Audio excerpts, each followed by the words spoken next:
What's up guys, it's Raymond here. I just want to quickly start off this video by talking about the topic of regret and how a lot of people when they're older, as they grow older and as time passes by and experiences accumulate, a lot of people regret a lot of things that they did do or they didn't do or they failed to do.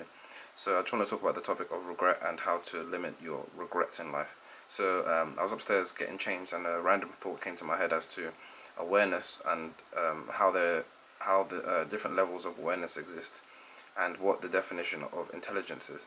And I came to a degree that the more intelligent I became over time, or the more intelligent I felt over time, was completely or entirely or somewhat majorly based on how much awareness I had anyway, not only of myself, self-awareness, but of external factors. So what do I mean by awareness? Well, awareness is the ability to understand and be and to acknowledge events or particular factors. So I feel that there's different levels of awareness. So one can be self-aware. There's different aspects of awareness as well as different levels of awareness. You can be aware of being aware, which is a very complicated thing.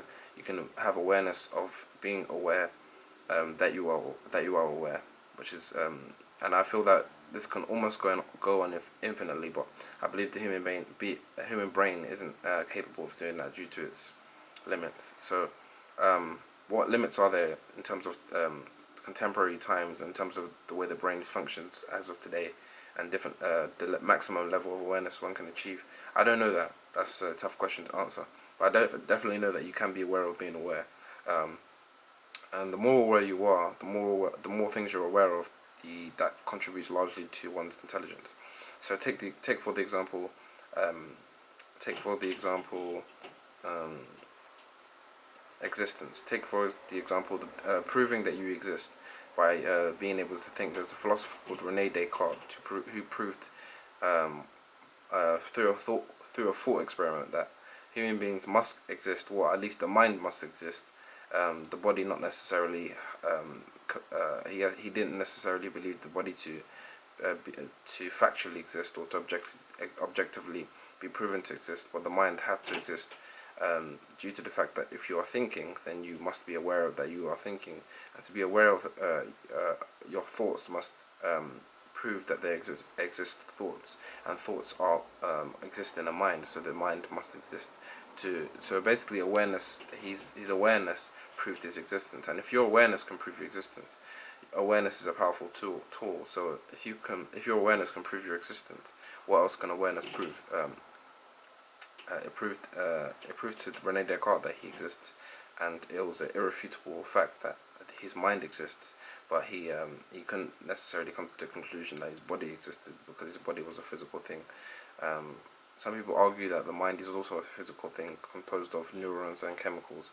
That's for a topic for a different discussion, but as you can see in that example, awareness definitely brought Rene Descartes to the conclusion that his mind existed, or that mind exists, as opposed to his body existing. So awareness is a very powerful tool, and I wanted to talk about in this video the power of awareness and how it could allow one to become more intelligent. But mainly, I wanted to talk about regret, because awareness, when it's linked to regret, you can use the argument that awareness, if you're the more aware you are, the you could argue that the smaller the chances of future regret, because if you're aware, for example, if you're aware of the way the chemicals in your brain or the way the brain works, you're aware of neuropsychology, neuroscience, and the way the brain works, and you're aware of the impact the brain has on behavior and the power or the not just the power but the contribution that the brain has on events in your life down to perception. The brain controls everything. Everything you perceive through your eyes, through your senses, everything you perform in terms of an action is down to the brain. So if you're aware of this to an extent and in depth, then you have a greater chance of performing particular actions that could create an outcome as to you having less regret in life. Take for example, you being aware of moral principles, objective or subjective, or subjective.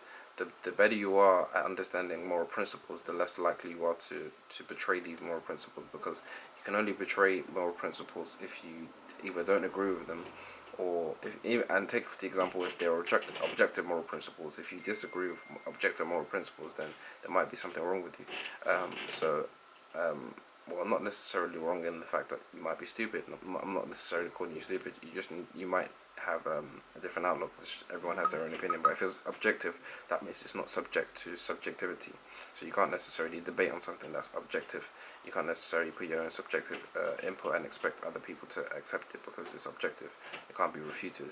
Um, but anyway, back to the main point. If the more aware you are, take for example of science, take for example the knowledge of neuroscience or the knowledge of body language, the better you are at understanding the way people behave. If you understand body language to a large degree, you can understand or be able to interpret people's body language or postures or behaviors in a better and more succinct way. And that way, if you're more efficient at determining what somebody is trying to communicate with you, then you're better able to respond to that, and that way you'll be able to perform better actions in relation to what that person's putting out. So those are just examples of how awareness can prevent you or limit the amount of regret you have in terms of actions, because actions are only determinants of what you have in your head. So thank you for watching. I will see you in the next one. Peace.